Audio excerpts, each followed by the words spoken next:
Não ensine a criança a adoecer. Terceira parte. A criança doente. Tendências da criança para adoecer, algumas causas de doenças na infância, falta de soberania emocional dos pais frente à criança, quem diagnosticou a criança, quem diagnosticou a doença, o que fazer com a criança doente, a criança com febre, como tratar a criança doente, aprender com a criança, doença crônica é lição não aprendida, como repassar o aprendizado com a doença para a criança, como prevenir as doenças na infância, a responsabilidade dos pais, o papel da escola e dos educadores, políticas para a saúde. Tendências da criança para adoecer. A síntese do que pretendemos é ajudar a traçar um perfil de cada criança quanto às suas características e ao conjunto de tendências, tanto para adoecer quanto para se comportar frente ao meio ambiente que vai participar de seu desenvolvimento, pois cada qual reage frente às influências que recebe de forma particular. O conhecimento adquirido, quando ela é estruturada como um ser único e especial, pode tornar-se uma eficaz ferramenta de conquista de saúde e qualidade de vida, cada vez mais definitiva para todos, pois somos interdependentes. Muitos podem ser os recursos à disposição dos interessados nessa tarefa. O mais fácil, simples e gratuito é a observação-reflexão, seguida de um padrão de atitudes de trabalho alegre e prazeroso, dia após dia. Basta observar.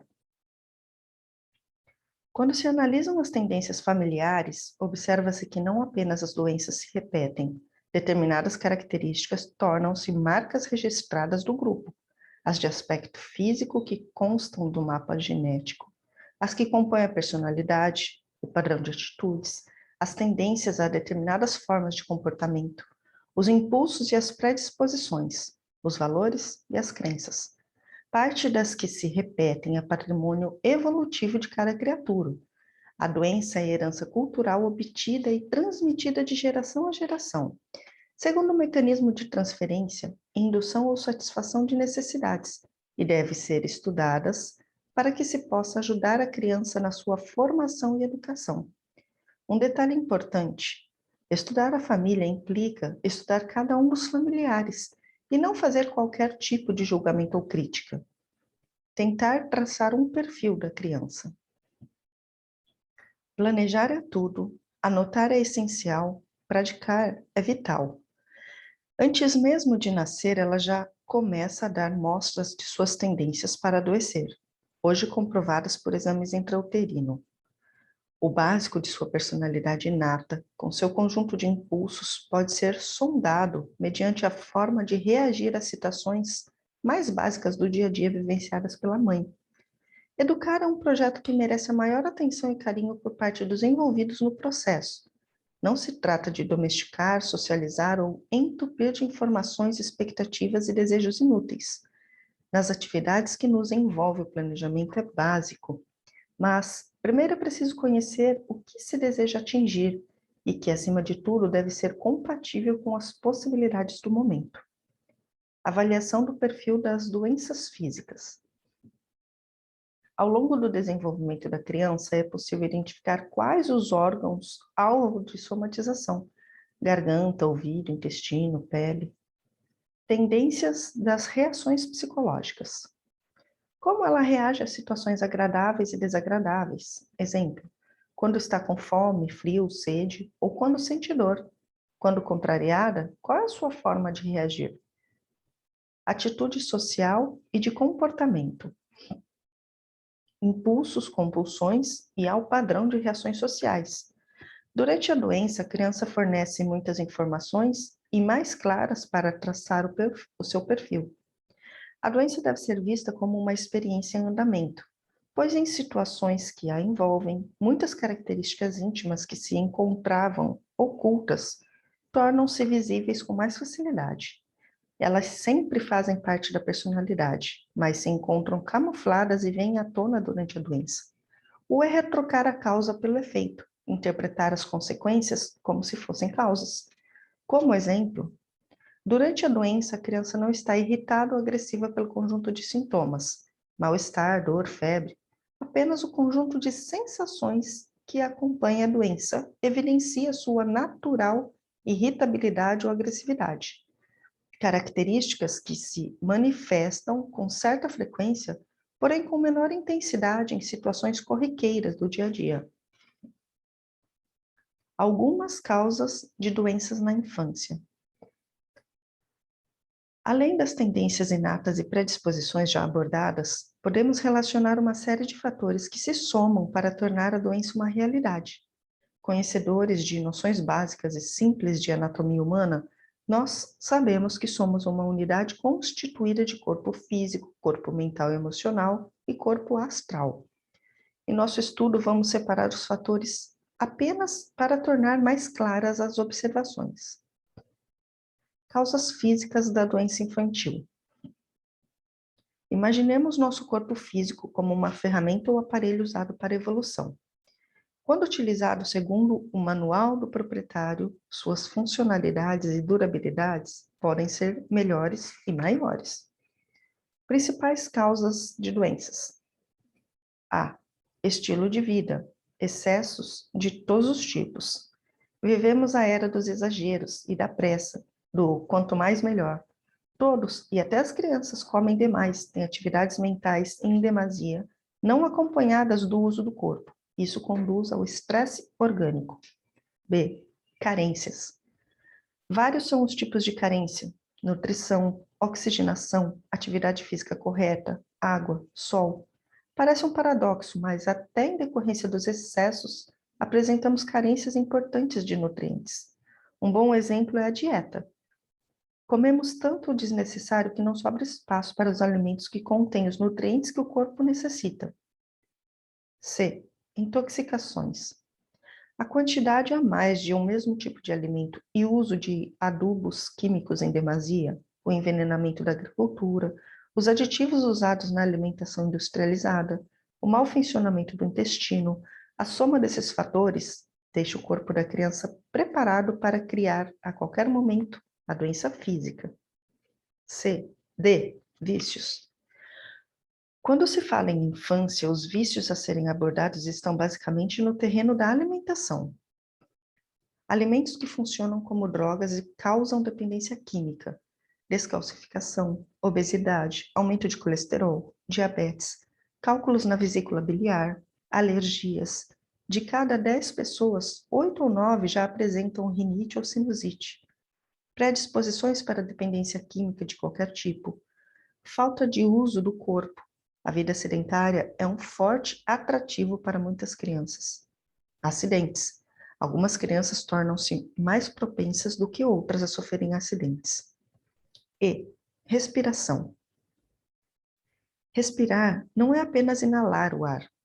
O que se respira vai do clima atmosférico ao emocional ou energético. Filhos de pais fumantes ou que foram criados em ambientes insalubres correm risco. Da mesma forma, os que se desenvolveram em um poluído clima de antagonismo emocional dos pais e da sociedade em que vivem. F. Problemas ambientais. O meio ambiente em que nos desenvolvemos abrange aspectos tais quais insalubridade do ar, causada por fumaças, poeiras, perfumes, odores, ácaros, enfim, tudo que se enquadra no grupo do que pode ser inalado.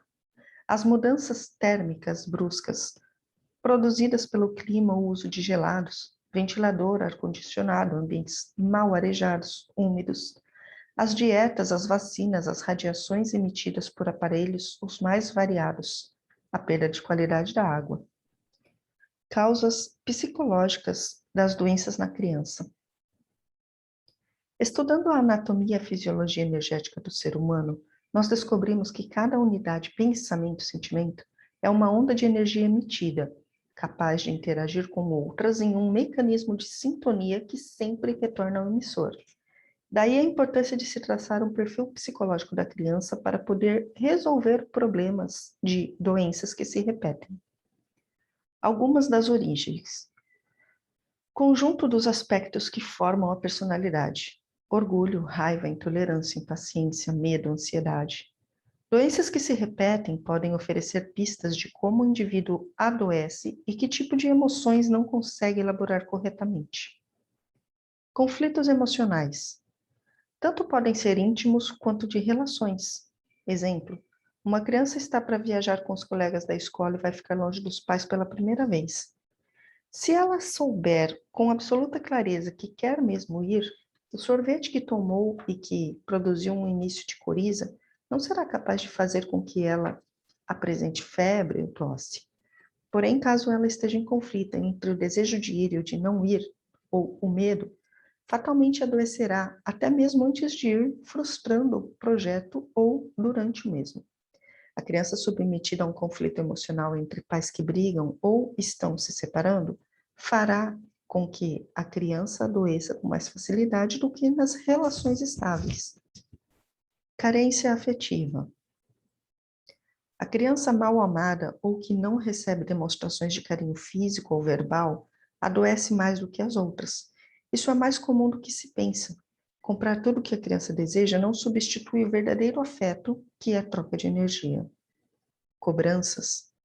As que se formam, as que, de forma precoce, aprendem a se cobrar de forma exagerada ou são cobradas pela família com frequência, adoecem mais, ou aprendem a usar a doença como álibi ou justificativa para o que consideram fracasso.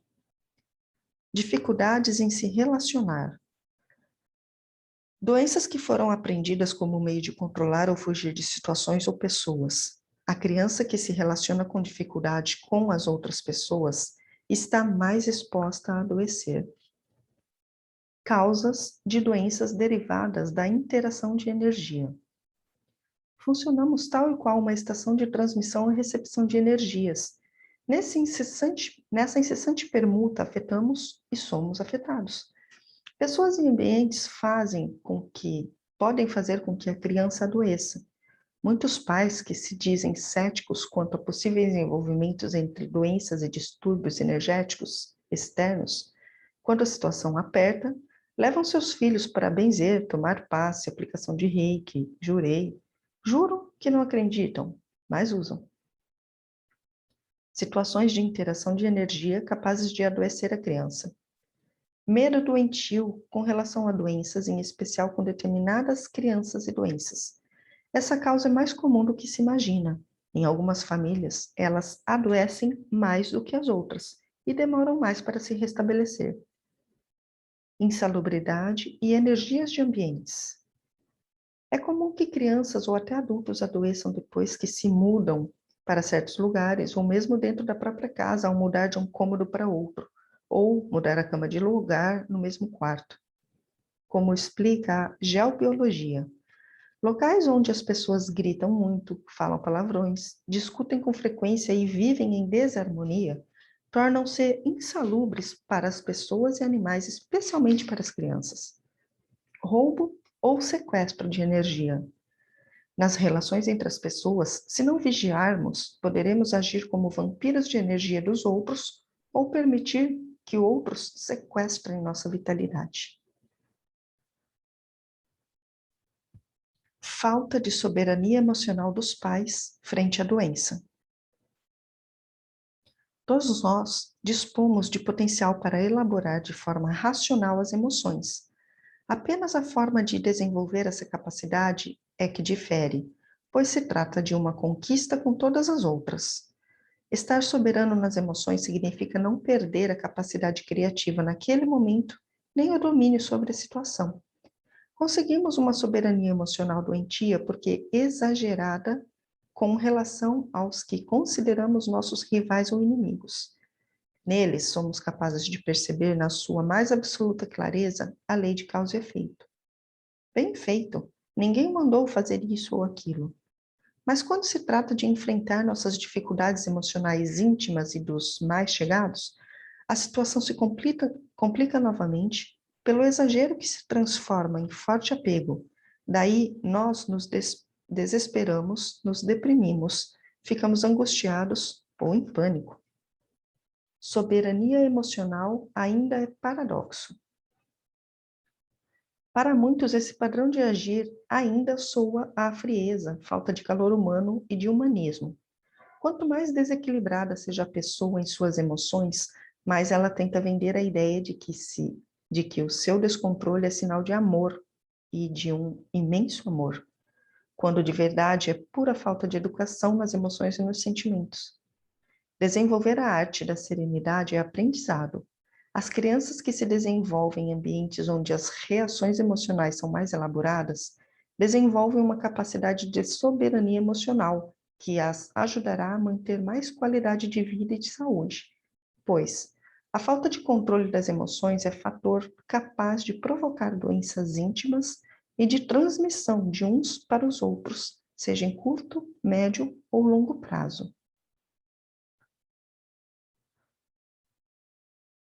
Como manter a soberania emocional frente à criança doente? Essa forma de agir parece difícil, até impossível, mas não é. Primeiramente, é preciso definir quem somos e o que fazemos aqui. O entendimento desse fato nos leva a compreender e a lidar bem mais com a perda ou até com a morte. Daí em diante começa a ficar mais claro que não somos donos de nada, nem de pessoa alguma, e que não se pode perder aquilo que não se possui. Depois é preciso conhecer o ser humano e entender as razões pelas quais se adoece. Na sequência, é vital estudar cada experiência de doença que tivemos em nós ou com quem tivemos contato. Porém, estar soberano nas emoções quando se tem um filho doente não quer dizer que não devamos buscar todos os recursos disponíveis para que a saúde dele se restabeleça. Problemas que podem decorrer da falta de soberania emocional dos pais frente à criança doente.